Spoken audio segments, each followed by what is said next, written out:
Today, the House passed H.R. 51, which would make Washington, D.C. its own state, give it 2 senators and its own representatives. Now, currently, there are no senators for D.C., and they have something like a shadow representative who sits in and doesn't have a vote in the House.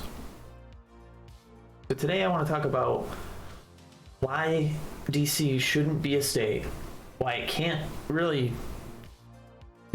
constitutionally become a state, and I'm also going to talk about who's trying to make it a state and why they might want to do that. So let's get right into this.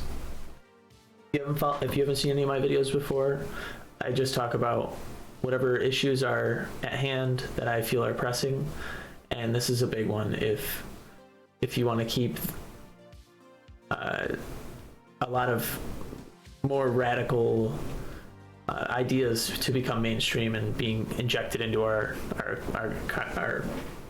Constitution, I guess. But let's get into this. All right, so you can see, of course, they got the Chauvin trial here, but House Democrats vote to make DC 51st state, but Senate passage highly unlikely, which is true, and this is from the Washington Examiner. But the bill passed along 216 to 208 along party lines, and thus stands little chances of passing in the Senate, where it will need to get at least 60 votes. So they will need 10 Republican senators for it to pass. So it's not looking too good as it is. But there's so many reasons why this can't happen. So many better solutions that they could come up with, and I'll give you a couple too. I'll do that in a minute.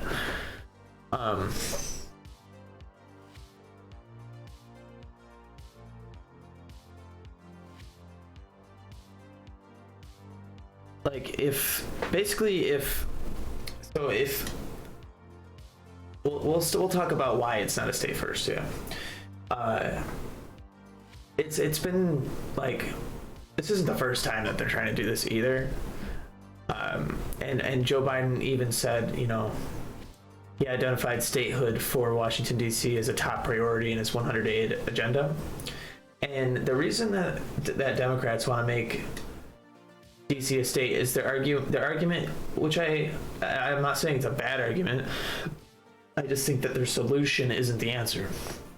Okay, they argue that tax-paying Washington residents are denied a fundamental right to have a representative and 2 senators while they pay taxes, but they pay federal taxes, but they don't pay state taxes, obviously.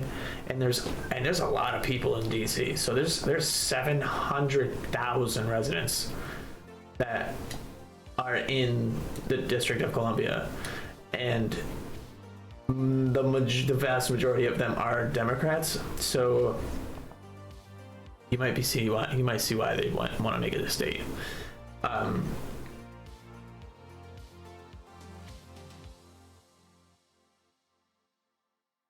It's about Democrats adding 2 new progressive U.S. senators to push a radical agenda to reshape America into the socialist utopia they always talk about. And that was Representative James Comer, who's out of Kentucky. And he said, "It's not really about voting representation. It's about Democrats consolidating their power in Washington." I don't think he's wrong, but yeah. So the reason that DC was never made a state, and this is Reader's Digest if you're curious, I'll put all the links in the description.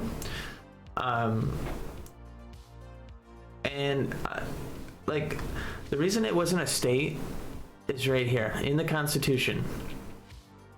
This is better make sure I get the right person who said it, but okay. Article 1, Section 8 of the Constitution says, "The Congress shall have power to exercise exclusive legislation over such district not exceeding 10 miles square as may become the seat of government of the United States."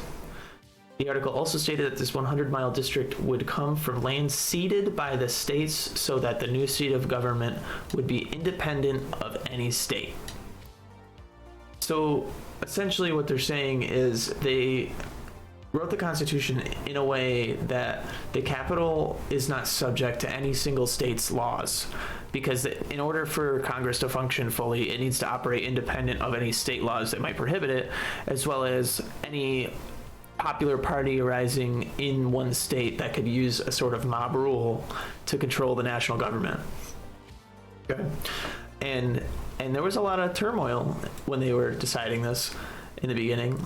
Like right here, the location caused more tension between the founders, specifically northerner Alexander Hamilton and southerner Thomas Jefferson. Hamilton thought having a northern capital would help the North settle outstanding Revolutionary War debts, and Jefferson was worried about bankers and economic masterminds having too much control. So to compromise, George Washington himself chose a location bordering the Potomac River, which is the northern Maryland and the southern Virginia, and they would cede land for this new capital, which was founded in 1790. So DC Statehood would directly contradict what was written in the Constitution. And I don't know about you, but I'm all for that Constitution. So Washington, D.C. would gain a member of the House and 2 senators.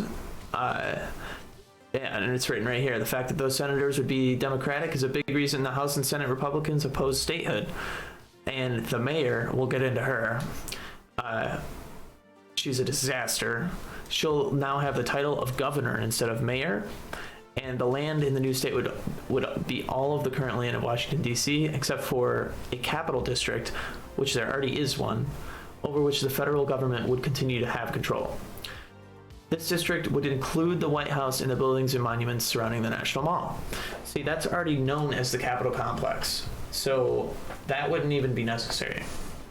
Although I do like the name change if they did change it to the Douglas Commonwealth, which is after Frederick Douglass, and you know, it's pretty awesome, dude.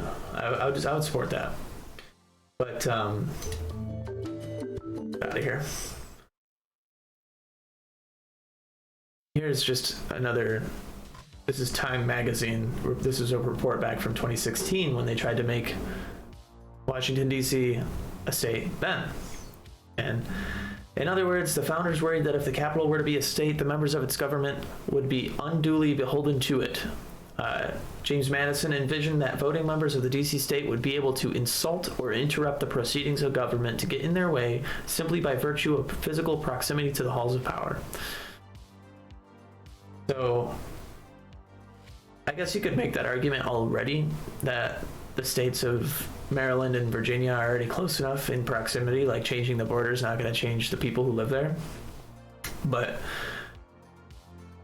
I don't know, man. I don't think we should be giving more power to a city that doesn't even know what to do with the power it has. They're not exactly known for being a well-run city over in DC. I mean, there's tons of crime, very high rate of crime. And I just want to show you one of the past mayors in the 90s that was a mayor of DC to sort of hammer my point a little closer home.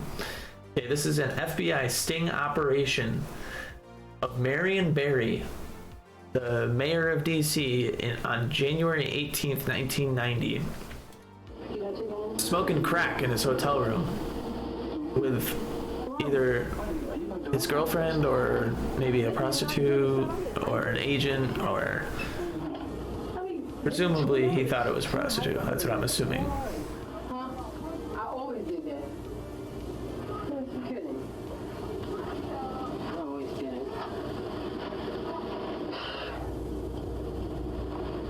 I've been tuning a lot, and I've been doing that too, man. Oh, jeez. FBI. I should have come up to you, Mr. Mayor. I'm going to ask you if you want to waive your rights and sign the form that you understood your rights I want to call my lawyer right now. I mean, goddamn, I got to deal with this goddamn bitch shutting me up like this. Calm down. This bee set me up. She didn't force you to smoke crack, dude. Come on. But then I want to get to DC Mayor Muriel Bowser. That was sort of an anecdote. I just thought it was funny. So Mayor Bowser, right? Main bad guy in Mario, already not looking good. Repeatedly, she's been taking heat for calling herself and other Democrats essential government business, like, while at the same time giving actual businesses $1,000 fines left and right for like the menial violations. Like, COVID is out there, and it's up to you as an American to decide whether your safety is at risk. That is part of being American. So it's kind of ridiculous when you have Mayor Bowser going over to celebrate Joe Biden's election party in Delaware after putting Delaware on the mayor's list of high-risk states that would require quarantine after returning. And their trip was essential travel to go to a party. And it's literally rules for thee, not for me. Do as I say, not as I do. And you want to give these people more power? No, thank you. So, from the 6th, on the 6th of January, the Capitol riots or insurrection, what have you, Muriel Bowser actually told the National Guard to stand down and that they were good. So, and if you don't believe me, right here, to be clear, the District of Columbia is not requesting other federal law enforcement personnel and discourages any additional deployment without immediate notification to and consultation with MPD if such plans are underway. This was January 5th, 2021. This was the day before January 6th. Okay. And she said, within the next 2 days, Congress must create a nonpartisan commission to understand the catastrophic security failures. We must also understand why the federal law enforcement response was much stronger at the protests over the summer than yesterday's attack. And this is Samantha Manning from Washington correspondent for Cox Media Group. Okay, so what this is telling us is that Mayor Muriel Bowser specifically told the National Guard and Capitol Police they didn't need any more people. They didn't want any more people. Even though the Capitol Police were saying, hey, we probably should get more guys in here. She was like, no, we don't need them. So if anybody's at fault, it's her. She is the one who caused the catastrophic security failures. It is Muriel Bowser, single-handedly. Okay? And then, I thought there's one more point I want to get across, and that's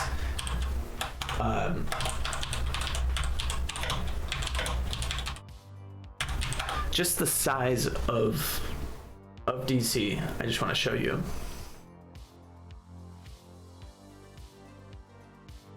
Okay.